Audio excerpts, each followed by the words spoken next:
This is Philosophy versus Improv, where two sages try to teach each other a thing or two, and maybe you, the audience, get something out of it as well. We are now live, broadcasting Yay! Mark, we did it! to the world. Hey, Bill. This is our first time meeting in person, is it not? Yes, and we're so far away from each other. Yep. We got room for... It is the time of the convention. Do you think we should address the empty chair? In the room? Oh, like Burt Reynolds? Not Burt Reynolds. Who was that? Yes, it Who was was Burt that? Reynolds. What's his Remember nuts? when he was like, Clint Eastwood. "Hey, monkey"? Was he in a movie with a monkey in the 70s? Clint Eastwood, probably. Was Burt Reynolds in a monkey, monkey movie? Or movie? am I? Did Cannonball Run have a monkey in it? The second one, maybe. I feel like between 1973 and 1983, there were just a prodigious use of monkeys in television. Yes. You got your chimps and your orangutans just showing up in random. PJ and the Bear. That's what I'm talking about, and rightly so, because I mean, those were times when we were thinking about what it was like to Simpler to times. be human. When we didn't think twice about exploiting primates for our entertainment. I mean, is it exploitation if it's funny? I think those are mutually exclusive. I think we can talk about humor and exploitation without. But this is fun, Mark. We finally were live. And we At the I.O. Theater in Chicago, Illinois. Listen to the crowd. Yay. Okay. So nice, so and generous. this audience mic, both of you at some point will use that line. All of you. Don't say both. Say all of you. All of you at some point. Plurality. The word audience, does that that could be an audience of one, right? Well, I would. When you started your sentence by saying the word audience made me think you had something deep philosophical, like it's Latin for audio, sound. You got it. Sound You did, and you did ins, it. You did it. Sound observer, sound. Those that hear the sound. Those that hear the sound. Probably. Probably. Okay. Any Latin? Anyone from all of our audience? Latin? No. Which okay. is, ironic Greek. because before a certain point, they didn't have sound in theater. It was all just silent theater.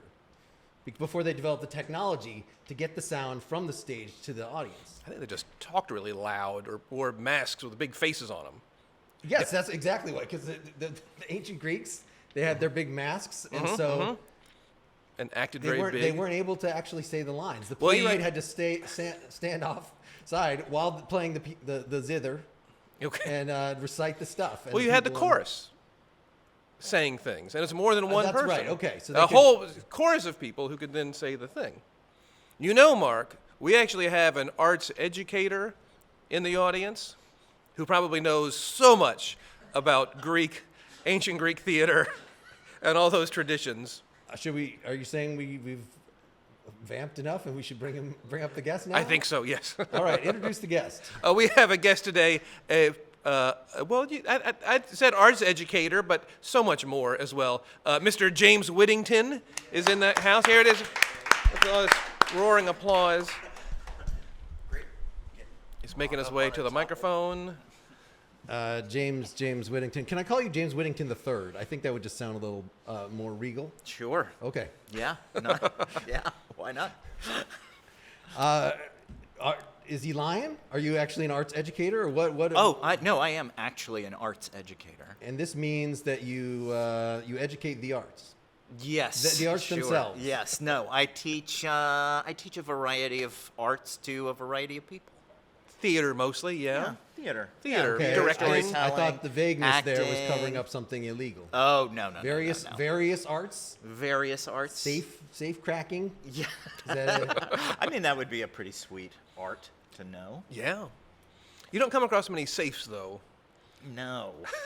I did get my kid as a recreational thing. They have these locks that are completely clear, and then you get a lock pick kit. Oh, so you can see what you're doing. Yes. And the irony of the whole thing was, due to some logistics, I think that he was going off to college, he never had both the clear lock and the lock pick kit in the same place. He never actually was able to put the lock picks in the fake lock It's probably not. I don't even know if I So- could recreate the series of events that separated the two. It was like they were, screaming across a crowded train, and then the cars part. It was that level of epicness. So did he ever? So he So never did not- used it. He did not never learn. used it. Next time that he wants to break into a real lock, he will be woefully inept. Unprepared. Okay. We are in person here, and this is strange, and this is sort of a philosophical point that the problem with this. So I was reading Maurice Merleau-Ponty on embodiment, and the thing is, usually when somebody makes a big point, to those who are not familiar with the history, it sounds really obvious, which is we perceive the world through our bodies. We're in the world. When we think about stuff, Okay. we have bodies. And why would you need to? Well, because you're reacting to centuries of people like Plato who are saying, bodies suck. Transcend your body as much as Okay. possible. Be a Okay. purely spiritual person. Descartes.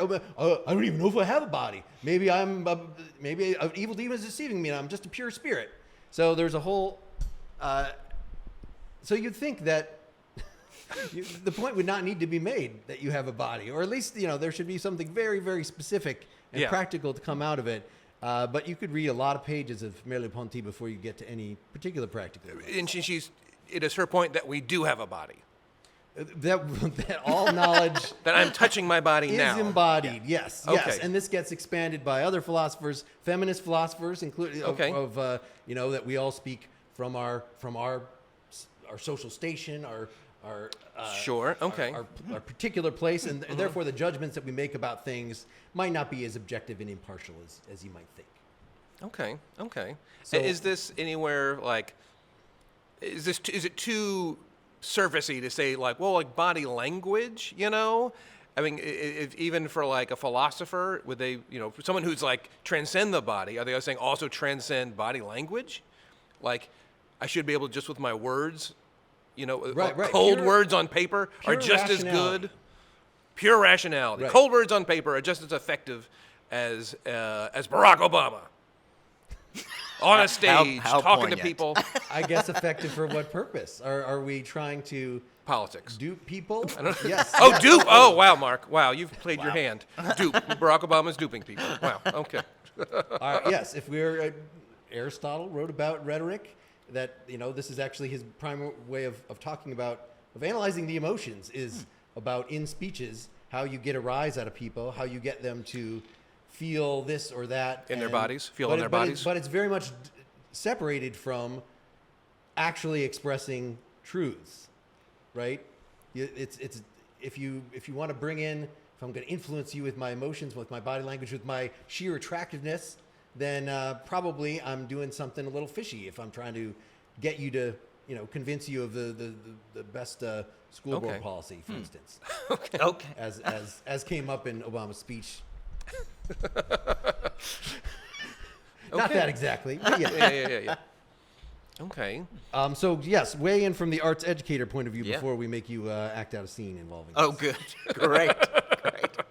Oh, do I think I mean, we are our bodies? We just went through the pandemic in which Yeah. bodies were not actually present in classes, particularly with arts education. I would think that would be a little difficult. Oh, it was a nightmare. It was a lovely nightmare.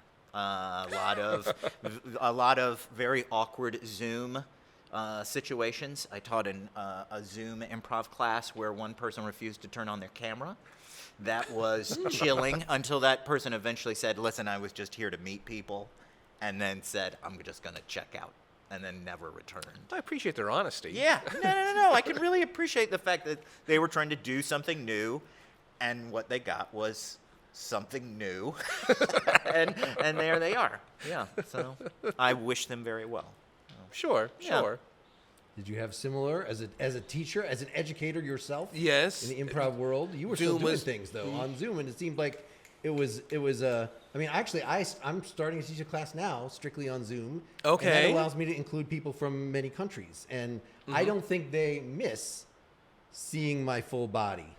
I didn't design it display all the angles to get the smells? Well, I'll tell you, as an educator, especially like teaching improv classes or any kind of theater thing, it's like your body may be the single biggest.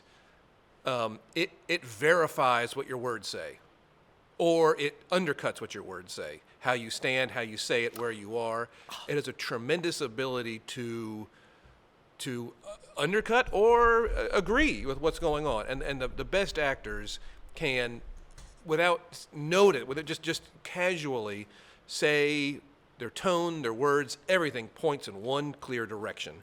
And I think if you want to confuse an audience, say something very meaningful, but don't have your body support it.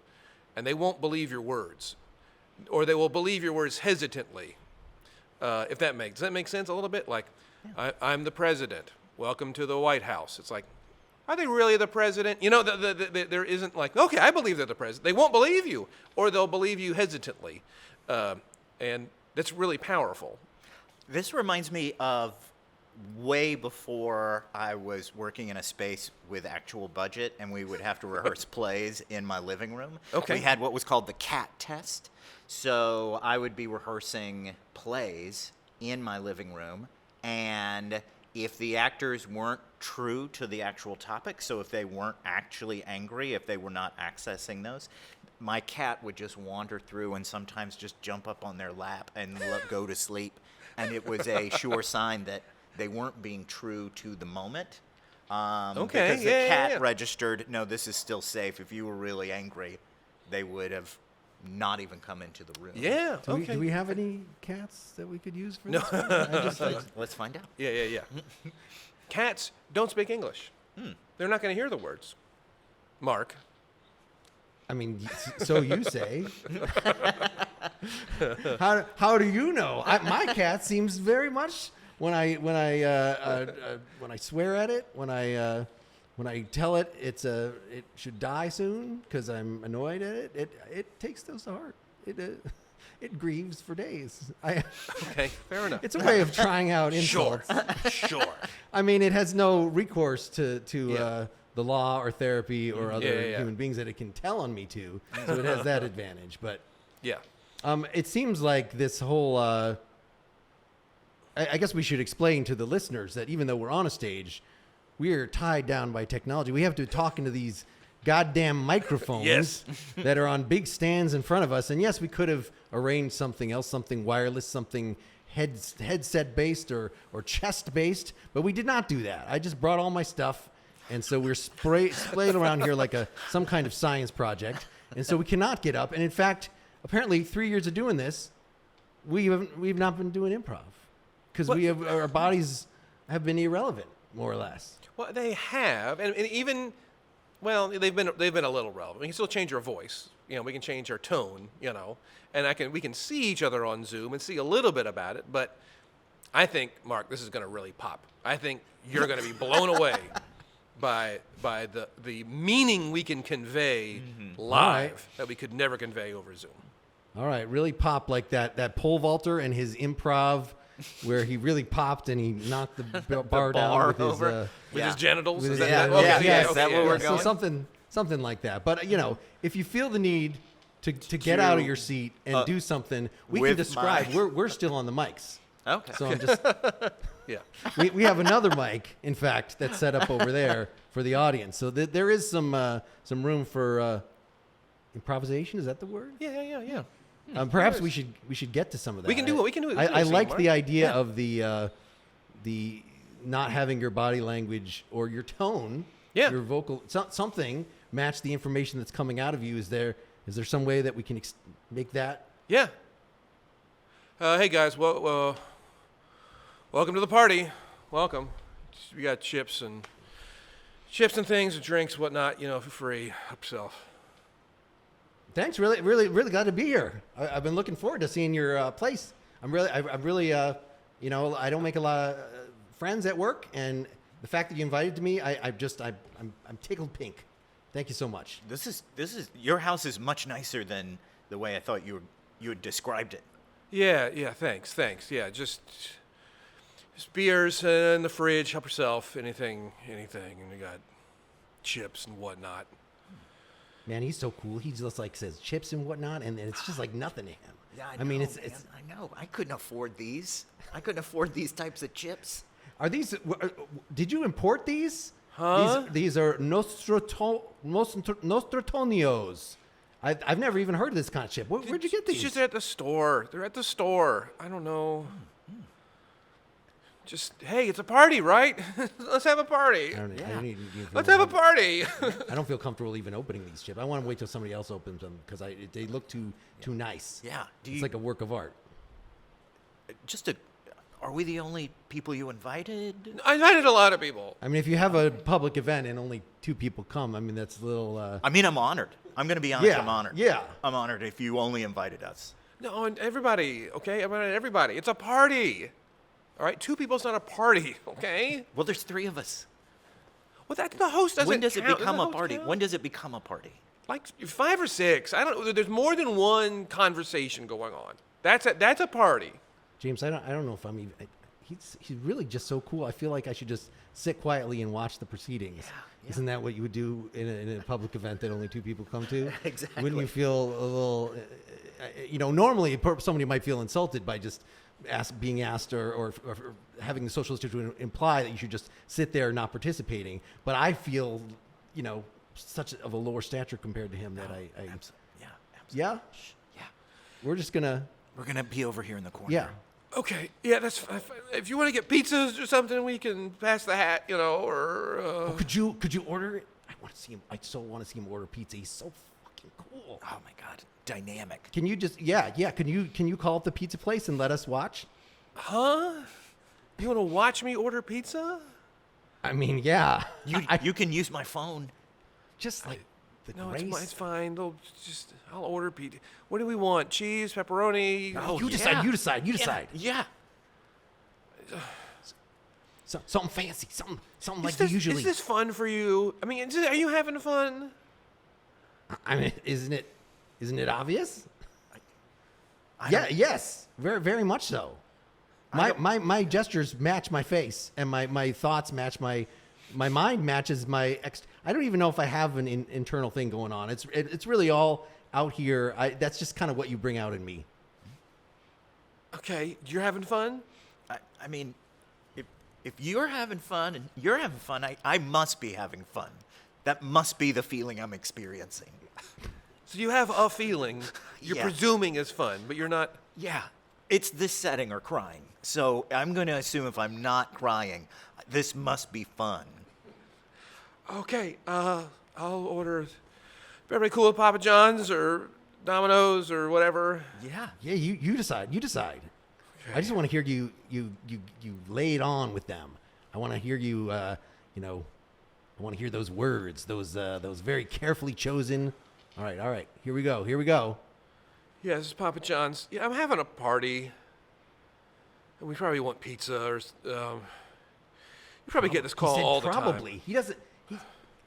Do you hear this? It's like the birds. I'll probably feel a whole lot better when you're gone. Because, he doesn't know. Yeah. He doesn't know for sure. He's going to feel... So... Uh-huh. 1 cheese and 1 pepperoni. Large. Do you have any deals or... No? Oh. See, he doesn't even say, 1 cheese pizza. He says 1 cheese. Yeah. What does that even mean? Isn't cheese a collective noun? Yeah. Like audience? How long? An hour? It's going to be an hour, fellas. Is that okay? I mean, if you got more to entertain us with, Yeah. I mean, I just mean, express your vibe. Because I think being here in person... Where's everybody else? Why did no one come to my party? Why are you the only ones here? Should we tell him? Yeah. I kind of deleted your emails. Huh? Like to everybody in the mass email you sent. Yeah. I kind of went in and just removed everybody. What? Huh? And work. if you, I got to show you the outside of your door. It says, plague. Do not enter, plague. We got some police tape. You spiked my party? Is that what you're saying? I mean, we just want to share you. Yeah. I bought all these chips and beers and everything. We'll help you eat it all. I wanted to have a party. We could even take it out on the road. We could go together as long as it's the three of us in your car. I want to see the inside of his car. Oh, gross. No, who wants to see the inside of somebody's car? I mean, we do. What? Even the trunk would be fine. If you want me to ride in the trunk, I just kind of getting on in there in some way. I thought it'd be fun to have everybody at the office at the party. Okay. And no one was showing up. Then you two roll in like 20 minutes late, and I just was like, what's going on? And now I find out that you all tortured, sabotaged my party? We were late because, we came early to put up the thing on the door, and then we had to go to, I heard that Geraldine was going to come, so we had to go to her house and slide her tires so she could not get here. But I guess if you want to, take it on the road and go see her, she'd probably be really stoked. Surprise. That's a terrible surprise. That's horrible. I was going to ask Geraldine out. We've been like super friendly at the office. And this whole thing, to be perfectly, was a bit of a smokescreen to give myself an excuse to be. I totally want to see him make his moves on Geraldine. Let's go. Let's get in your car, all of us, and go to Geraldine's, and we want to see make this happen tonight. Make this a special night We're going to be in the back for seat. you. We're going to be in the back seat. Why are you making this more awkward? This is horribly awkward. I thought, because you won't have to tell us about it later. We'll witness it firsthand. We'll be there. Gross. No. What's going on? Are you having fun now? I'm not having fun. This is the most I've smiled in like a year and a half. Oh, weird. Seeing this. I'm going to have to show up at work somehow and just convince I don't know. You all, this is fine. Let's go on the road. Why not? Huh? Why not? Okay. Why not? All right. I hung up on the pizza place. Okay. No idea if it's coming. We may as well go out and just do something. All right? How about that? Great. Right. I got to put my shoes on because I took them off just when I came in. Well, thank you for being so polite, taking your shoes off when you came in. All right. Geraldine is going to be so surprised that we actually gave We're not going to her the house. plague. We're not going to Geraldine's house. What? We're just going to a bar or something. I don't know. Okay. All right. Well, in any case, since we actually do have the plague, that's going to be a really cool surprise. It's going to be a hoot. I think that was sort of the signal that we should end that. Once the plague comes up, then the scene is over. I think. Did you break character? I think okay. What's up? Okay. All right. So I did it, Mark. I was trying to have my words not match my body. And we didn't understand. We deflated your disunderstanding was so aggressive, I felt it demonstrated an understanding. So you thought the characters were being deceptive? Being intentionally obtuse. Did that make sense? Yeah. Clearly you were being, yeah? Oh, absolutely. Yes, James was. Wait, you were not? I don't know what the inner lives of my characters are. My characters only have an exterior. So there's no way to match their... So you just claimed that your body is relevant in this situation? By that very... Wow. Well, I think what we showed mate. before is that even if we haven't been in person, the fact that we are doing this, not via text... Sure. Wait a minute. You guys usually do this podcast by text? That would be hilarious. Yeah. And you'd just have like some robot voice reading the text. Yeah.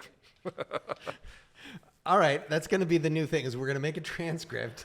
We're going to have the robot voice read the transcript. Yeah. And we're going to release that as a YouTube video and have it animated or whatever. Yeah. Okay. All right. All right. If either of you wants to volunteer to do that work, the many of you, please do that. But I think this whole philosophy thing about body and whatnot, this theatrical take may be a little tangential to that, or it may be just one step on a 100-step journey. But like, or is that? Is it? Are we close with this, or is this just two different things that sound similar? I mean, we're playing with the idea of embodiment and how this can affect, because you always want to know when there's a philosophical theory like this, what exactly is the point? And part of it has to do with, the feminist point I was making about don't assume that your judgments are objective. You're making it from a specific point of view and usually this is put in terms of class or something, or Sure. your background as opposed Sure. to your physical body. On the Partially Examined Life, we had an episode on racism and policing where we read some of this Merleau-Ponty and the sort of training that they put police officers to not immediately react in a super racist, super reactionary way. Work up to the racist. You got to work up to the racist. Right. So the idea, right? If we say that things are embodied, that means they are subconscious. We're not just like interpreting the data. Sure. We are reacting on a visceral gut level to what's around us, and of course that matters a lot in certain situations. Mm-hmm. Maybe not quite as much in podcasting. Yeah. Okay. James, I have a question for you. Do it. As an arts educator, as a theater Yes. educator. Yes. You How keep do saying you that get- in such a strange way to me, but go ahead. I'm just really just pumping you up. As an arts educator. As an arts educator in the aesthetics. Yes. Yes. Okay. I certainly have encountered students who are very thinky. You know what I'm saying? Yeah. And either don't have problems accessing or don't feel they should access their instrument, their physical instrument, their body. You know what I'm saying? To just Yeah, really their physical envelope. let's really snot this as snotty as we can. Yeah. But how do you convince someone that they should explore? Oh, how do you coax somebody? Well, Coax. yeah. How do you encourage someone to physically use their instrument? A lot of it is making them turn their mouths off. Okay. And have to be dynamic in a scene and convey information without speaking. Can Sure. they still say the same information? And Sounds like we better do an entirely silent scene for a podcast. here it comes. I've encountered something where if there can be a disconnect between, well, what are you doing with your body? Well, I'm doing an activity. I'm cutting someone's hair. I'm clipping coupons. It's something with scissors. And it's like, well, no, how you hold your body, this whole kind of psychological gesture. Yeah. That kind of, are you familiar with this concept, Mark? The psychological Michael gesture? Chekhov. Go. No, just tell me more. Okay. You mean, as an arts educator, here's your chance. Educate. Yeah, oh my God. So there's just this idea by Michael Chekhov.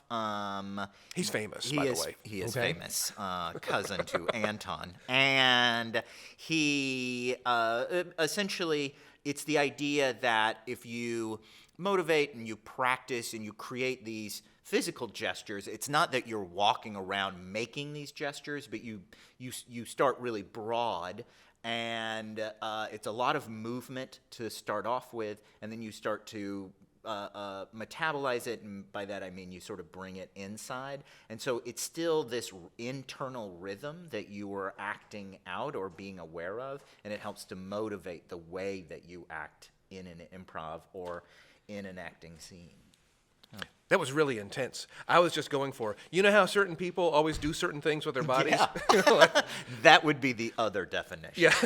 I think that has general applicability of why do we wear the yarmulkes? Well, it's to have a physical reminder of, so you have these external things that you do. We're going to engage in rituals because that's going to set my mind in some way that is desirable to me. I think it's more of like, and again, that's kind of like the, what am I doing, a ritual, or what am I wearing? But this idea of like, how is someone sitting? Are they slouching? Are they holding their fingertips together? Or are they crossing their fingers? All these little things, are they bouncing their fingers as they hold them together? These little ticks and things that are incredibly meaningful, and Dana Carvey, anyone who does impressions is always looking for it's not just the voice, they can stand a certain way, the 1,000 points of light, Dana Carvey doing George W. Bush, all these these physio-psychological things that are kind of related that can be used, as you said, James, to reinforce your motivation and who is this person, how do we identify this person, and it isn't just, I stand here, I pick up stuff from the ground, I cut hair. It's like, how do you stand? How do you pick stuff up? Do you just kind of bend down and with one big just swoop it up with one hand, or do you, with your index finger and thumb, be very daintily pick something up? So this idea of like we can express identity, through how we do these things. So it's like psychological gestures. Yeah, I mean, I keep thinking about there's Johnny Depp is famous for using that type of acting method. Sure. And we could all probably agree there's a big difference between his character in Pirates of the whatever. Caribbean. Thank you. And Edward Scissorhands. Totally. There's a massive, it's not just because he's now leading with his hands, right? Yeah. There's something internal that is motivating the external in such a way that it is different. And it can create this feedback loop. Yeah. We're just doing the external thing and get you in that mindset and whatnot. Yeah. Here's another practical application of the Merleau-Ponty embodiment thing is disability rights and having sympathy with somebody who is disabled, because that Edward Scissorhands, he had trouble with the push buttons on the phones. There are just so many things. I mean, very good with the topiary, apparently. Right. Yes. Apparently. Apparently. Did you see the movie? It's been a while. And sometimes I'm, because he was sort of an inspiring character, I'm like, what would Edward Scissorhands do? And then I, just poke at stuff. Yeah. Pretty much that's what he'd do. Yeah. Cut himself accidentally, stuff like that. Is that when people are really into what would Jesus do? They're like, how would Jesus wait for the bus? Would he be like, I know that bus is going to come. I've got faith that bus is going to come. I'm not worried that it's late. I have. Everybody's looking down the street. He's looking the other way. I know what's coming. Yeah. Technically, though, if you were Jesus, would you even be there? What would Jesus do now? Well, Jesus is elsewhere. I would expect the bus driver to be expecting Jesus to be there. Like every time they get to a stop, well, no Jesus this time. Not this time. 57th but Street. The next time. Keeping faith. What would the faithful bus driver do? That's a good little thing to put on your arm. Yeah. So we're out of topics, right? There's no more topics. We're just done. Oh God, all topics. I don't think we're off topic. Well, back to this thing that you mentioned about are we in our bodies? I would think there are probably people. What would be the case for no, our bodies are real, but to the extreme, to the point where it's like I think that might be a little too much. Like our bodies can remember our physical cell. Like have any of you heard?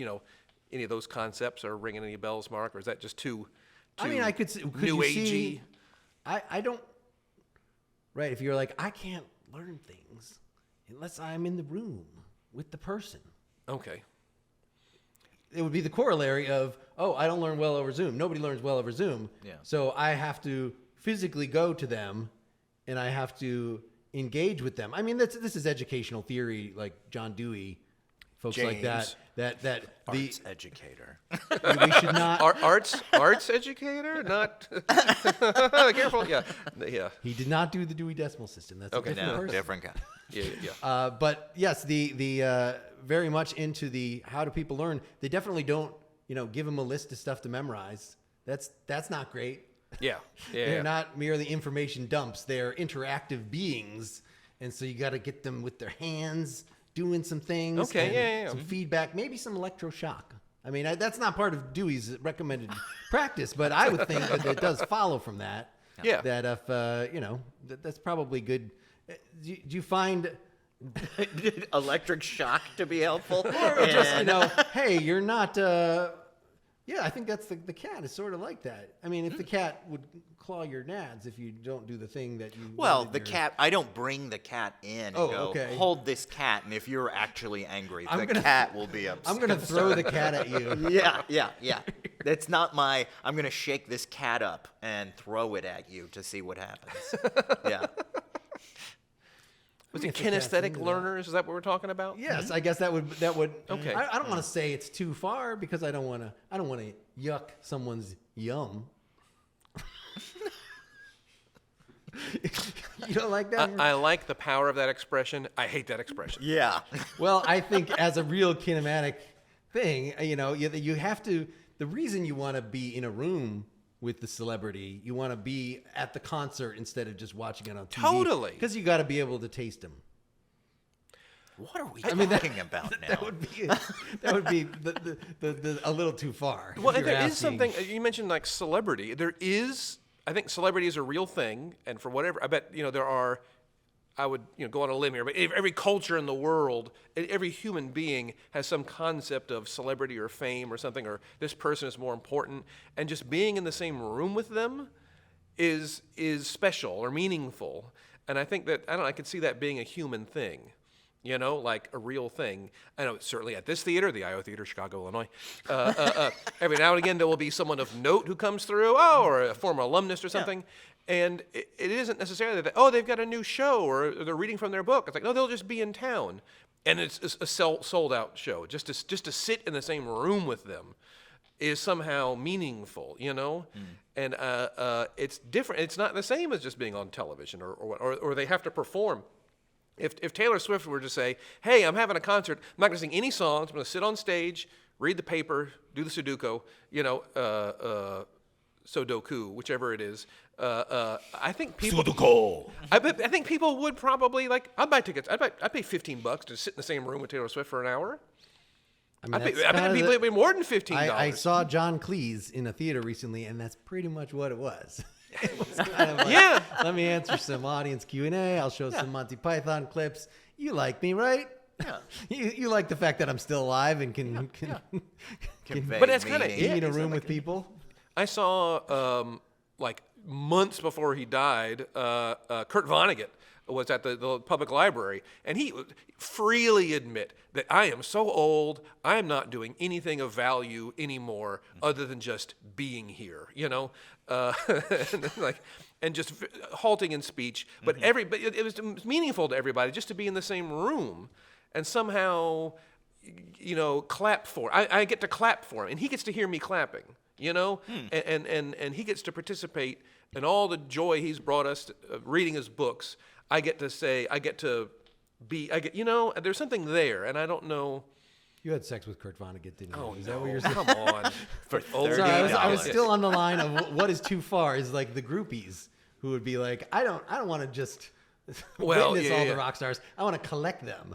This is perhaps not an option for people today. But in the days before disease,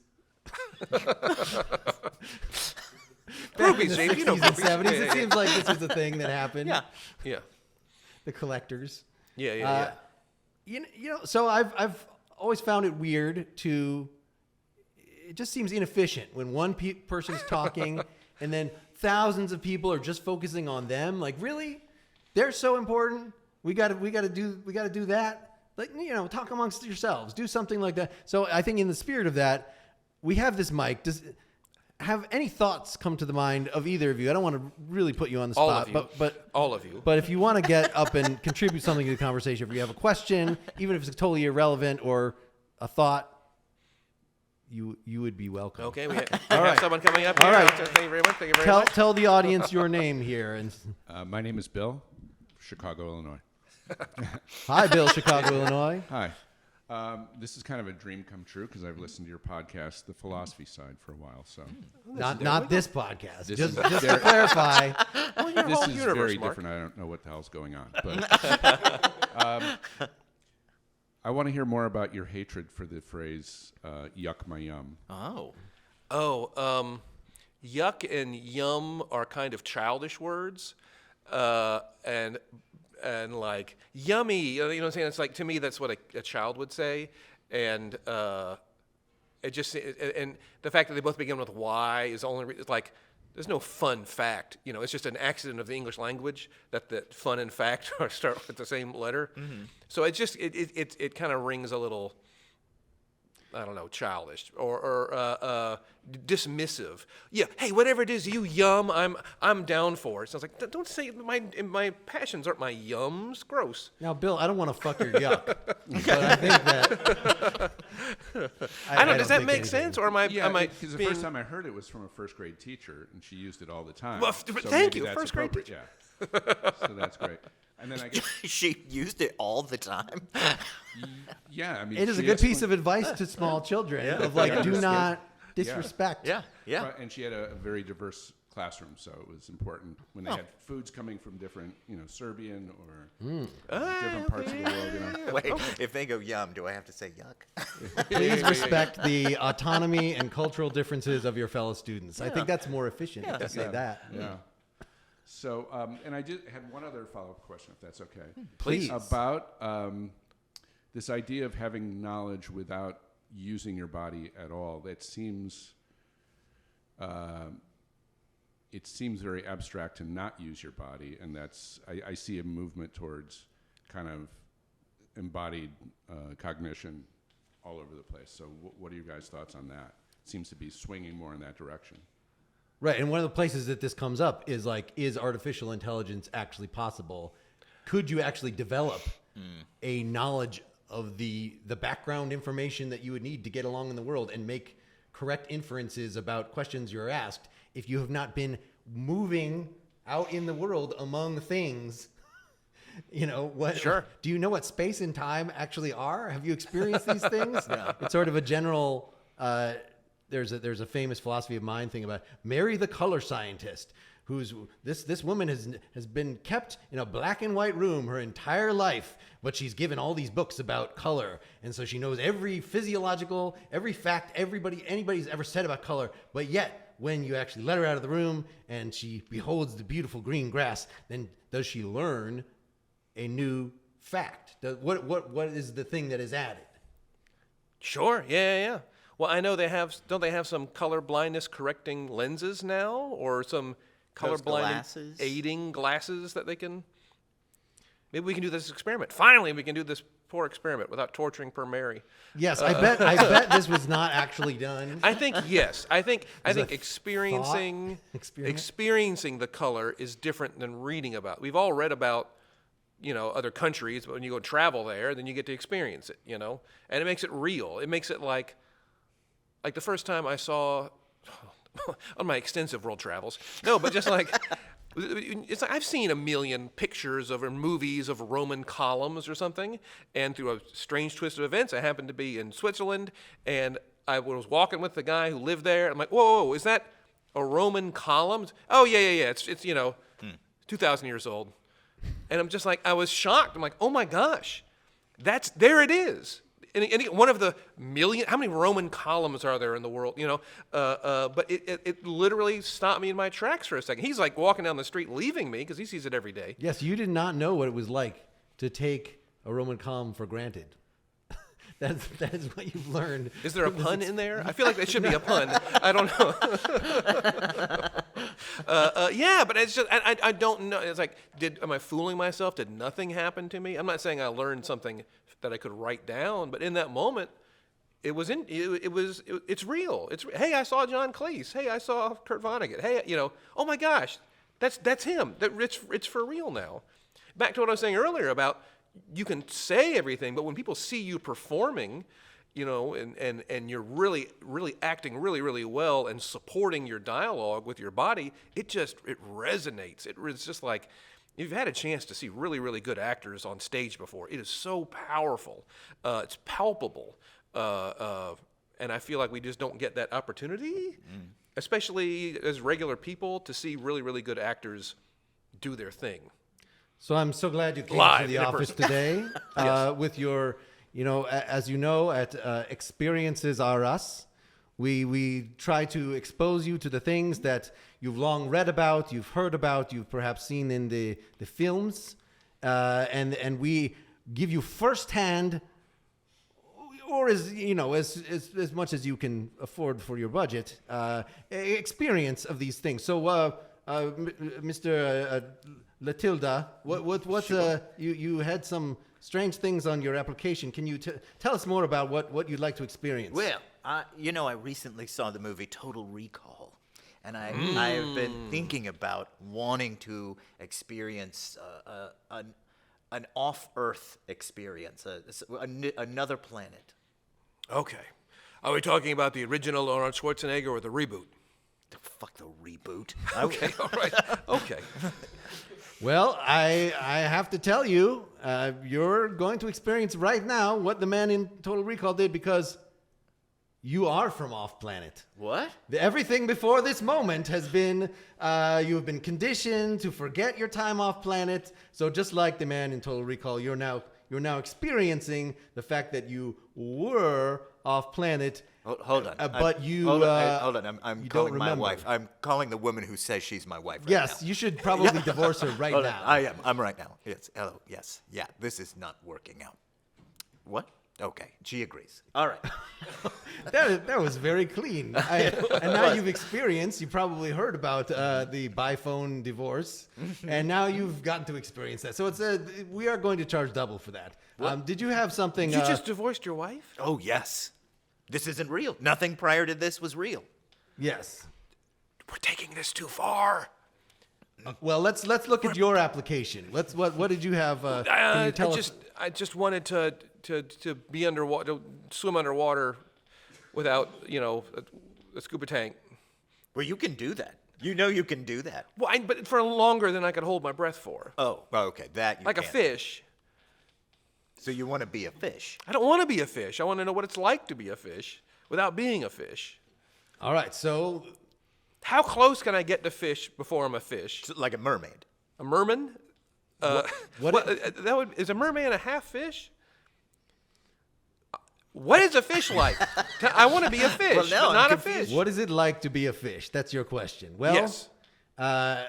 If you've ever had a fish in a bowl, for instance, it is profoundly bored. It has very little to look at. So we're going to start with that. We've got Okay. a box in the back, and we're going to just have you sit in the box, and then occasionally some sort of flakes will come down, and that'll be the height of your day. And we're going to do that for maybe 3 weeks, and that's the start. This feels like exposure therapy Yeah. to be a fish.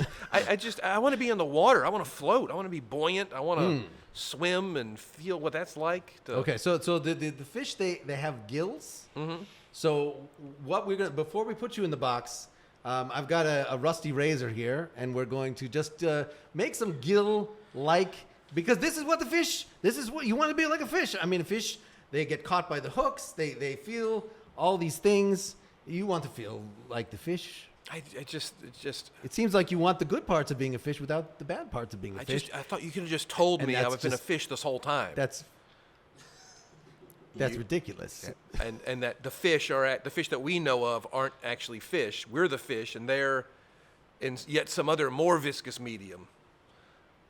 I mean, if you want to be all abstract about it, I think we should live in our bodies and have our bodies experiencing the making of the gills with the rusty. Well, the fish don't blade, get cut. just like That's not what a fish goes through.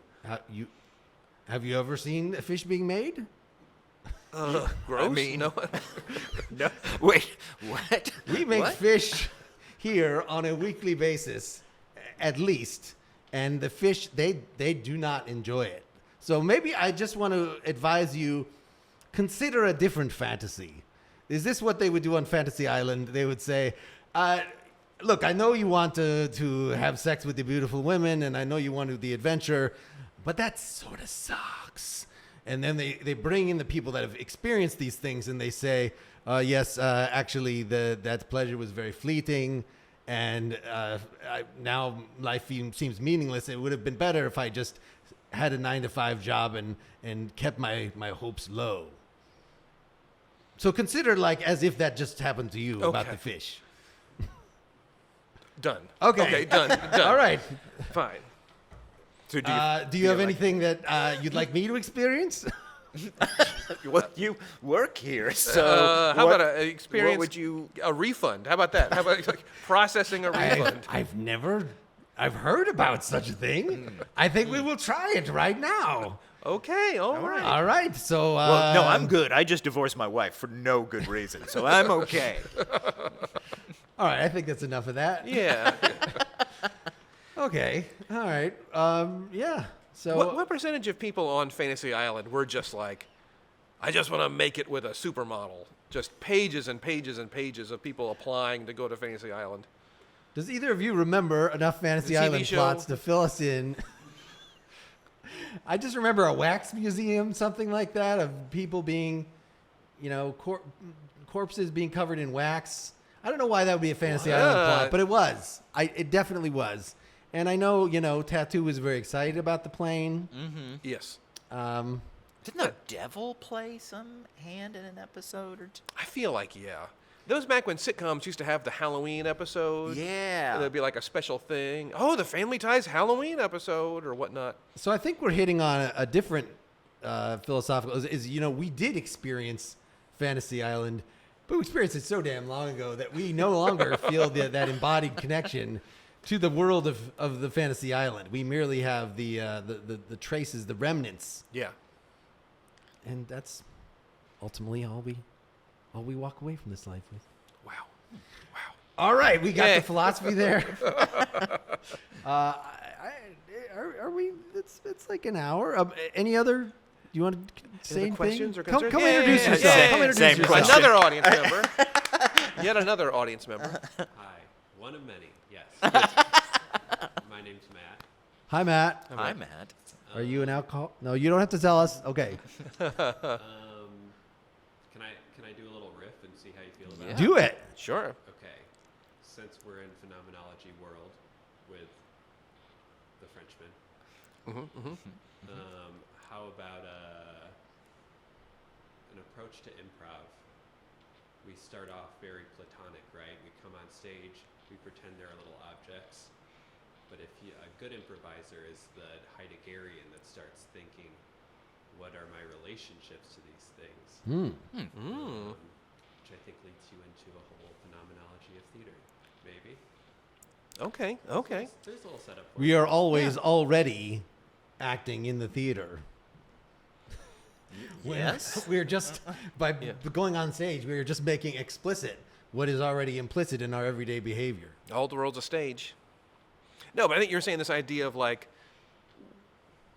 and you used a philosophy word I'm not 1,000% comfortable with. Mark might know. Phenomenology? Phenomenology. Yes, descriptions of experience, or in the case of Heidegger or Merleau-Ponty, it's actually even stuff that's sort of prior to the grounding of experience. We had a something ton like of that today. We have had a Yes. ton of that today. I just didn't know the word for it. Outstanding. Yeah. It's a way to sound fancy. Yeah. But I would say, I agree, like, certainly training improvisers, there can be a thing where it's like, at first they may only hear the words or maybe think of the words that are happening, but as they do more, they start being able to experience more. They're seeing their partners, not just hearing their words, but seeing their postures, seeing their bodies. And the same thing would probably be true with objects as well, and interacting with objects in the world and giving meaning to the interactions of the objects and able to express themselves through handling objects. Yeah. I would think it also starts to fall into this, what you're saying is something I've heard it described as the emotional message, which is made up of your body language, your tone of voice, your facial expression, but then one that I really appreciate and try to work into my classes is this idea of proximity. How close we are as we speak actually says so much about our relationship and our dynamic. Yeah, Yeah. that's a huge one. I would agree. Yeah. Eye contact, do we withhold it? Do we give it? When do we give it? Yeah. I think a lot of meaning can be all tied up in there. Yeah. I find that when I teach improv, I also have to remind students there's nothing real here except for their partner. And I love object work. But I do have to remind them that there's no scissors, there's no phone, there's no cat, no cabinets. Mm-hmm. It's only the person who's on stage with you, and you have to figure out what's happening, what the tension is between these two people. We need to tell the people listening to the recording that we just edited out James to demonstrate this. Pulled out a razor and shaved his entire body, and I thought it was a bit much, and certainly didn't work for the audio medium. But it was an experience that I've never. I think we can all. I'm gonna put my wish that shirt we did back not on. have that. Yeah, put your shirt back on. Yeah. All right, so who won? Philosophy or improv? That's the question. Do we have any votes? Who's raise your hand. Well, let's make our final cases. Let's get the house lights up. Make our final cases. So we can see out there. I mean, you guys were just saying some good things about improv. Is there anything to sum up? Any additional notes on the particular scenes or anything like that you want to add? Just to make your case as strong as possible. We hear the words, but what we're really seeing and experiencing is the embodiment of the words is what is truly impactful. So it's the accent that the words are spoken in. How they're saying, experiencing someone saying that, and how they choose to convey those words is why not 90% of the impact. Why not? This makes me think, though, about how in improv scenes that are different from regular human interaction, our first scene where you threw a party, our job is to make you continue to feel that way, right? If not feel worse. Our job as improvisers is to make you feel worse and worse. In real life, I think we would have been concerned. I would hope that we would have been concerned.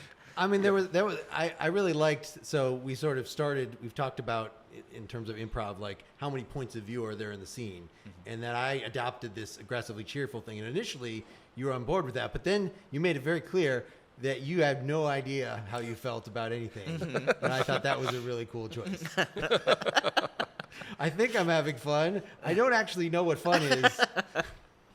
Well, then you start spilling into how much does one character need to reveal who they are in order to push the scene forward, too. Okay. Yeah. Huh. I think philosophy won, Mark. I'm just going to say it. With phenomenology. Well, with phenomenology. Which is a PH word, by the way. This is like in case you try to spell it. The Nixon-Kennedy debate, that for people that are just listening to it, perhaps philosophy won. Oh. But for people that are in the room, experiencing, come on, yeah. We're all here improvising. Yeah. You both got to. Okay, so improv won. Yeah, that's my vote. We won. Do you have a tiebreaker? Do you agree? Oh, well, I'm always for cats. That's going to be. This live show was much better than Cats. I will see it again and again. Hey, thanks for both of you. Yeah, thanks for everybody for coming out. This was super fun. And it's just really cool to actually experience you, Mark. Yes, and I'm much more comfortable now that you're sitting down. Because when we ran into each other, we're like, you're quite tall. I'm quite intimidated by your height. I didn't know that I was that, but now it seems more familiar with only it. About an inch. Yeah, you guys are like the same height. It's close. I will say, as a tall person, slightly above average height, 6'1", meeting taller people is strange. Like, wait, no, I'm taller than most people. What are you doing here? And I can I know everyone who's taller than me by name. Andy. Richard. I know them. These are the people who are taller than me. These are the ones who Somebody's win. holding on to something. No, I'm not. All right. So if you're looking at the audio in your podcast player and you're seeing that there are 4 hours left in this episode to listen to, the rest is just naming all the tall people. So yes. But I guess we need to give the stage to the green room that's going to happen. Yes. The regular thing. That this was an irregular thing. I hope to do it again sometime. We'd love to do it again sometime. And thanks for coming out, y'all. And wonderful to meet you, James. And thank you so much. We did it. I should sell my soul.